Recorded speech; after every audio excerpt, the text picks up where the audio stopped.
Bağışlayan və mehriban Allahın adı ilə bir daha hər birinizi xoş gördük, əziz müsəlman, bacı və qardaşlar.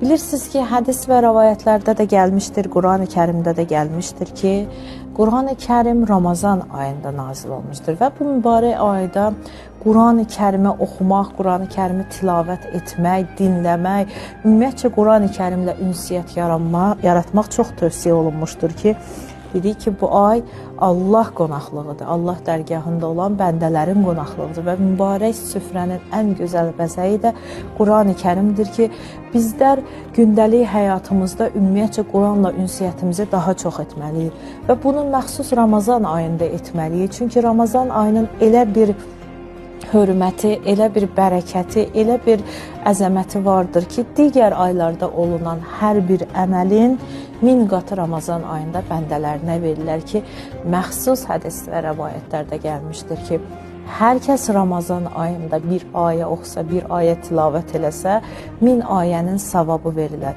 Bacardığımız qədər özümüz, ailəmiz, əzizlərimiz, övladlarımız məxsus övlad tərbiyəsində çalışmalıyıq ki, Quranla ünsiyyətdən daha çox istifadə eləyək. Və mübarək Ramazan ayı bizlər üçün bir fürsətdir. Demək olar ki, bir fürsətdir. Çünki Ramazan ayında insan mənəvi baxımdan paklanır,